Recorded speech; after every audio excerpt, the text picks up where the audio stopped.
Damon was 5 years old when he asked his Aunt Kimberly the question, "Lily, am I black or am I white?" She answered a little bit simplistically. She said, "Well, your daddy's white and your mommy's white, so you're white." Well, for Damon, that wasn't exactly a satisfactory answer, because his response was, "When I grow up, I'm going to be black."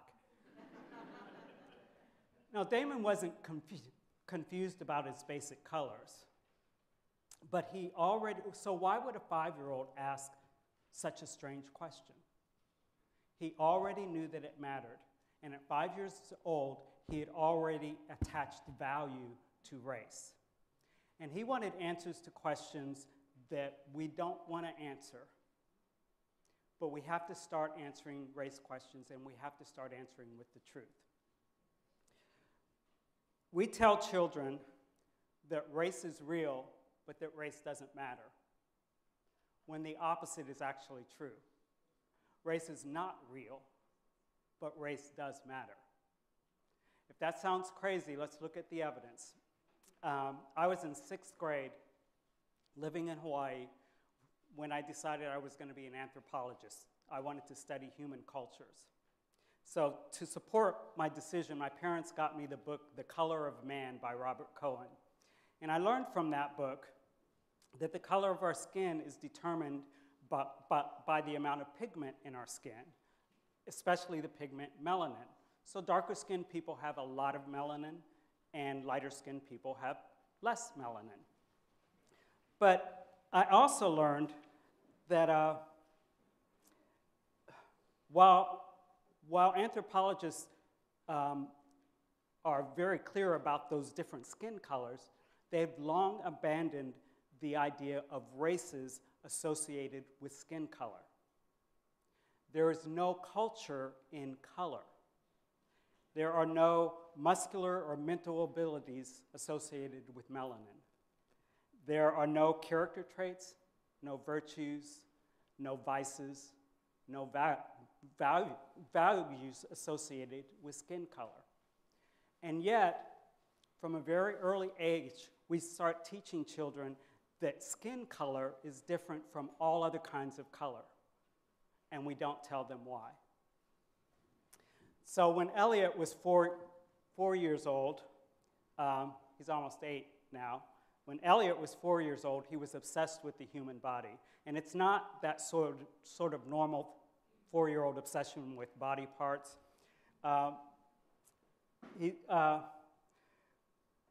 So here's an example. He started lecturing me one day. It's a lecture I'd heard before, but he was telling me about the human body. He was telling me about the respiratory system, the part the lungs and the diaphragm play, and he told me about the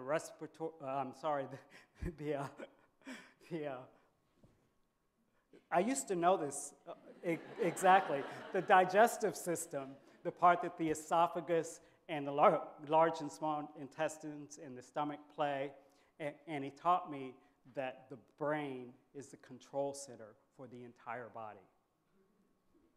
If you were here, he'd be lecturing you too, and he might even draw a picture. Oh, there's Elliot and his love of the human body, and there's the picture. So I was getting a little bored with the lecture because I'd had it before, and I stopped him and I said, "Elliot, what color is my skin?" And without even looking at me, he said, "It's black." And then I said, "What color is your skin?" There was a long pause. And then he said, "Gray?" If we pay attention, we can catch our kids in mid-indoctrination. Elliot had learned what to call the color of my skin, but he had not yet been schooled in what to call the color of his own skin. And he had not been told why we call this brown black and we call that pinkish color white.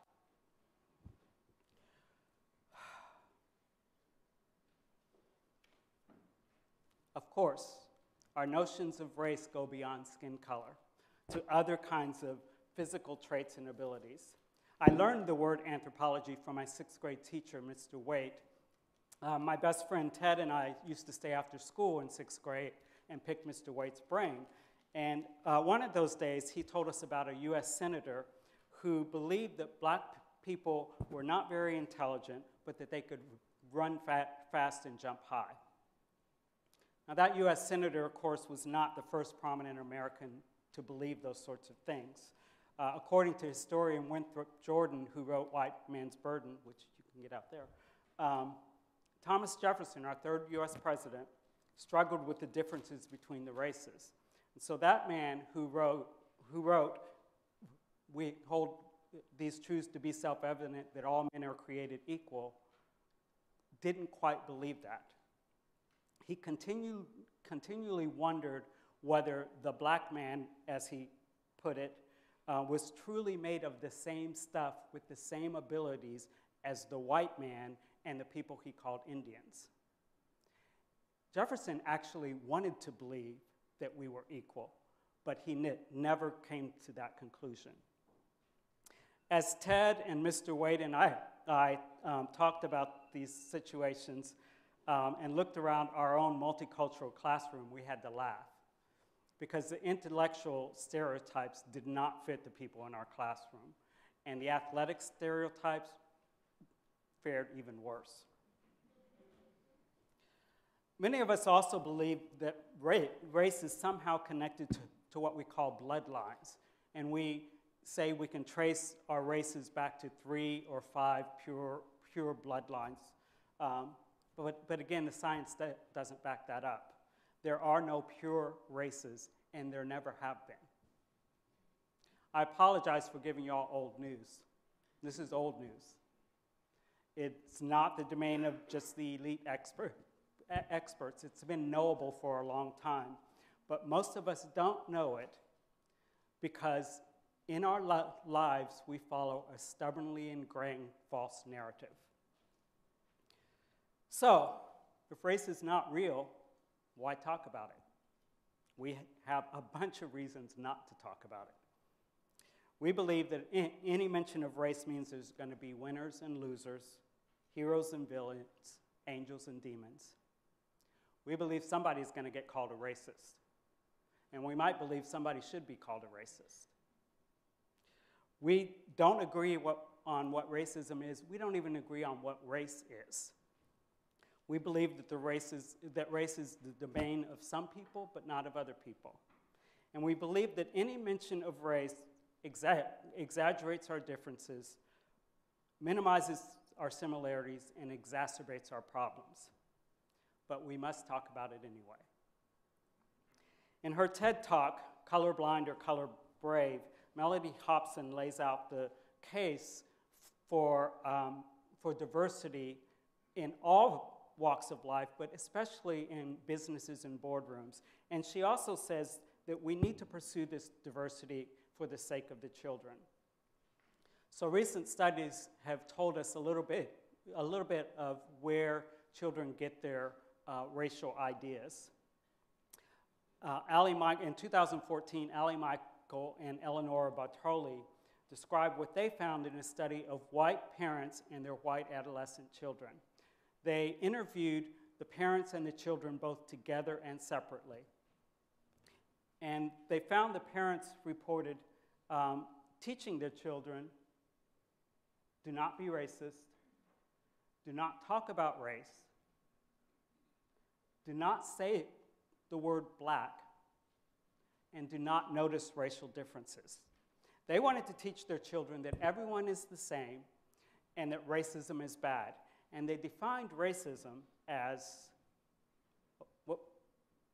overt, violent, and for the most part, obsolete.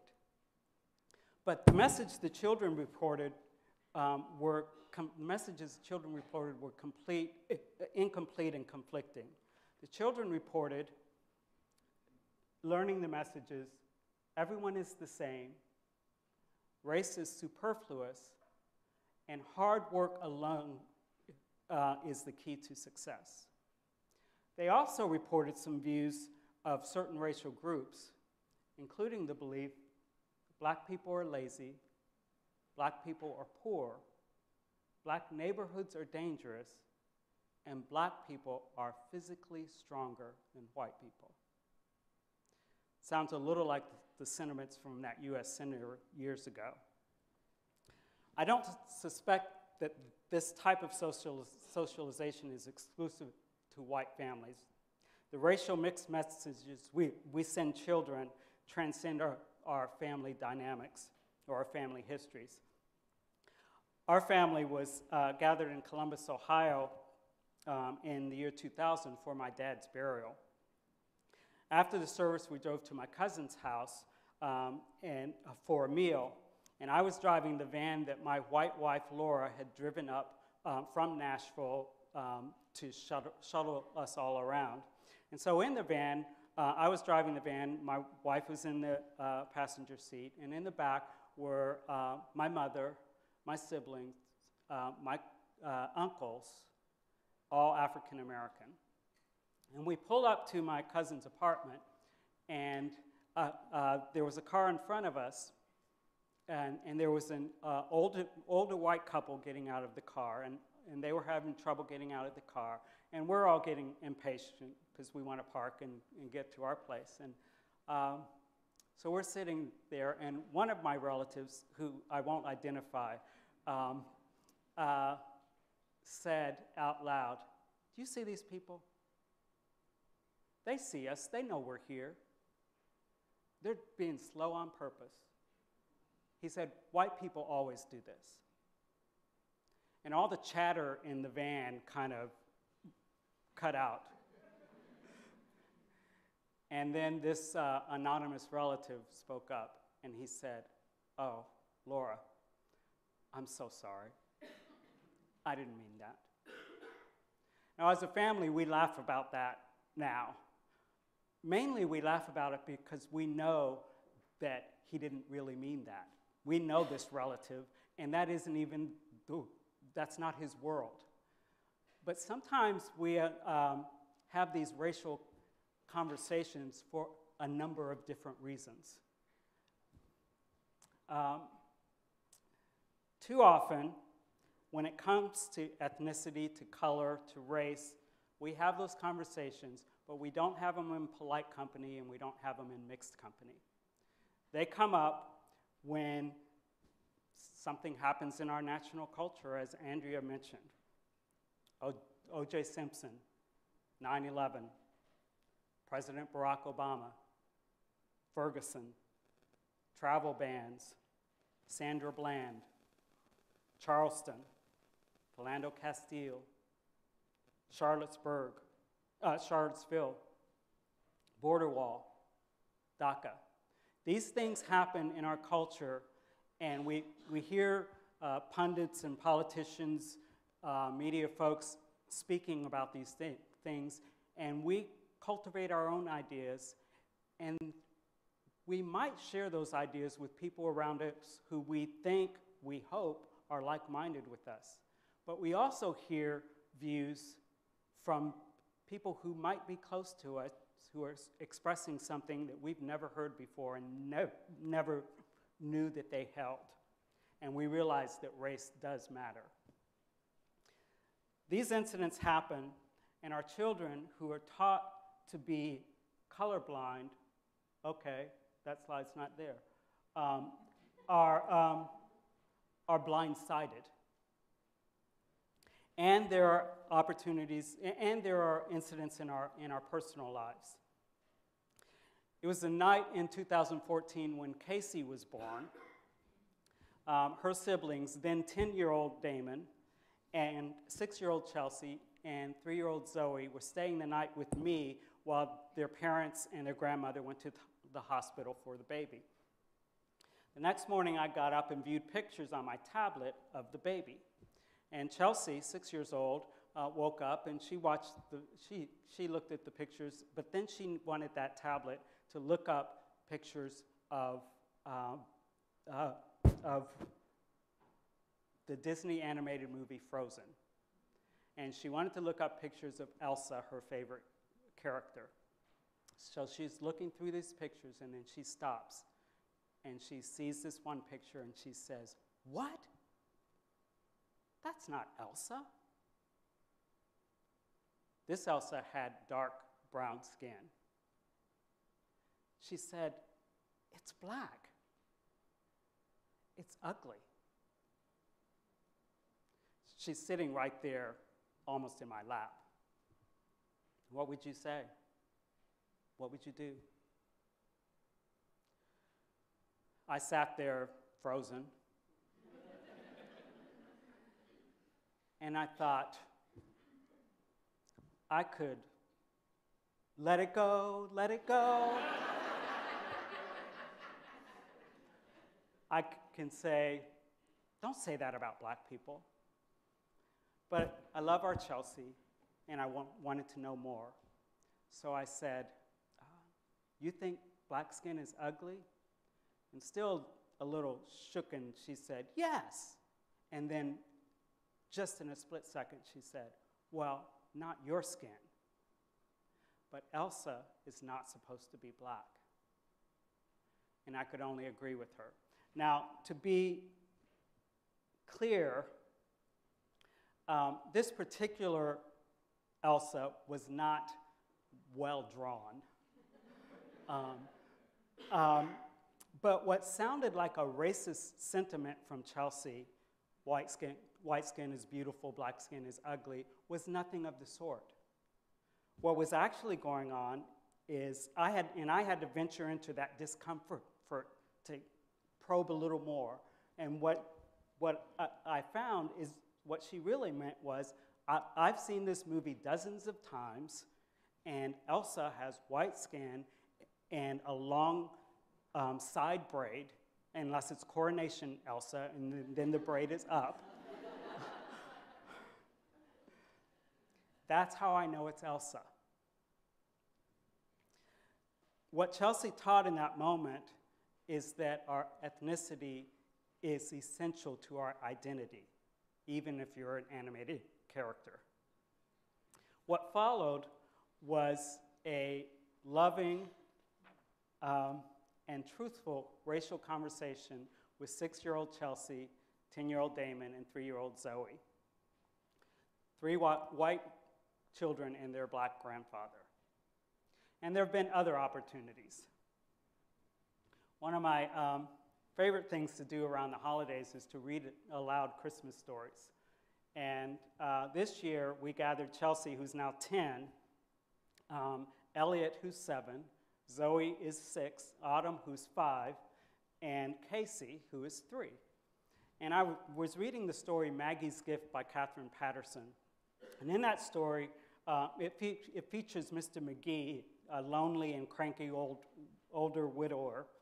He agrees to take an 8-year-old girl and her 5-year-old brother home on Christmas Eve because they can't stay in the children's home that night.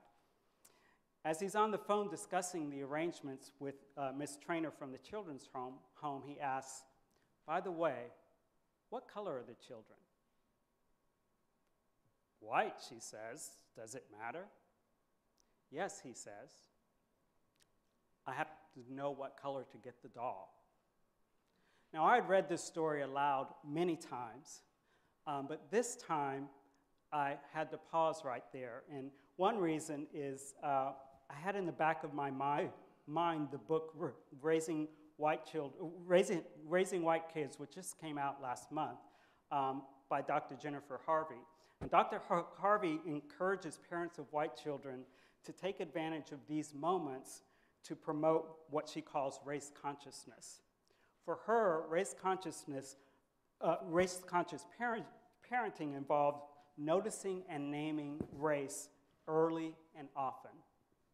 So I paused the story to explain to my white grandchildren, when this story was written, many people believed that white children should only have white baby dolls, and black or brown children should only have black or brown baby dolls.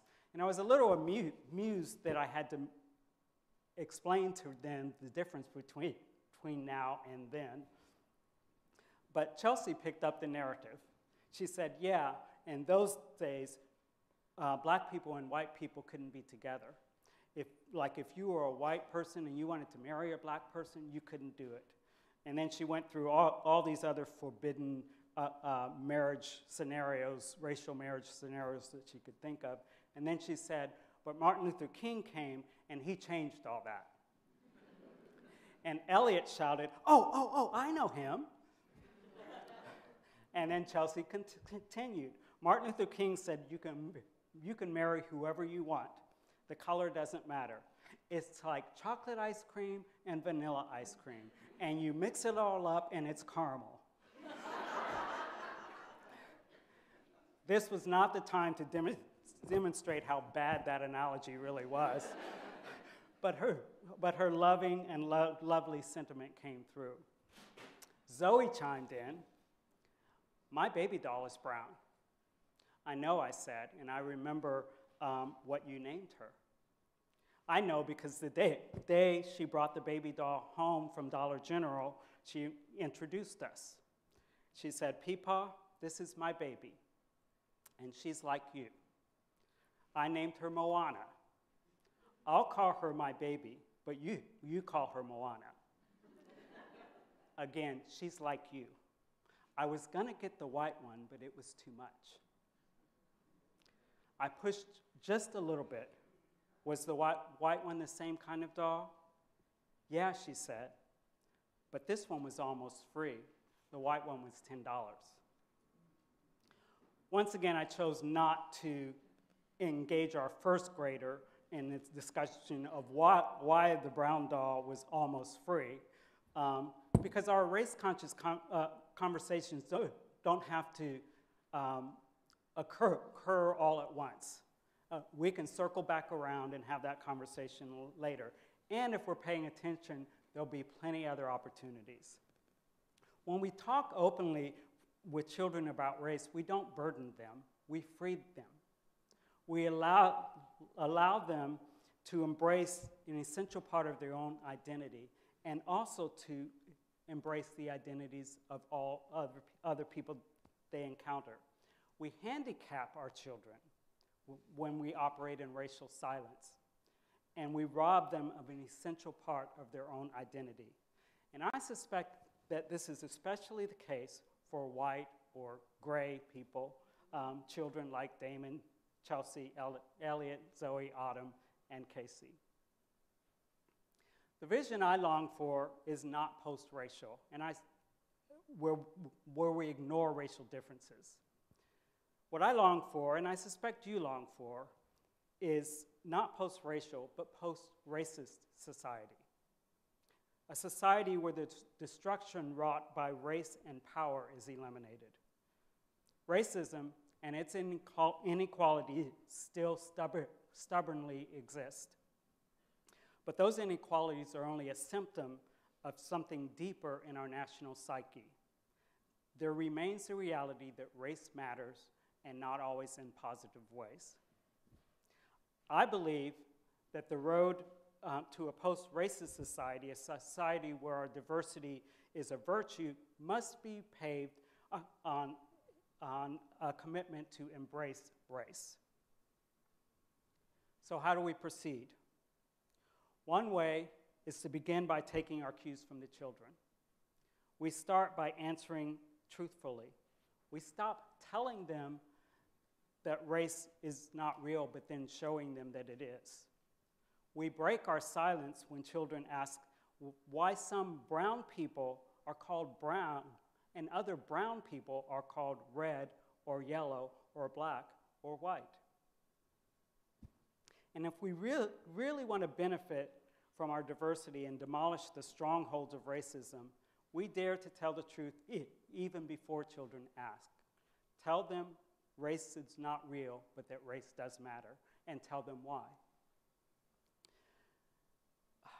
Damon, Chelsea, Zoe, and Casey's older brother is Christian. And when Christian was 11, when Damon was 5, Damon posed another question. We were sitting in a fast food restaurant, and Christian had already learned the rules of racial silence. So we're sitting there, and the two boys are sitting at a table separate from the adults and the babies. And just out of the blue, Damon walked over to my table and touched my skin, turned back to his brother and said, "I just want to know, what color is this?" Now, we could see the reticence on Christian's face. He did not want to answer this question. He had already learned those rules. And so I tried to break the tension for him, and I said, "Just answer the question." And Christian said, "It's brown." And Damon walked smugly back to his seat. That's all I wanted to know. He just wanted the truth. Thank you.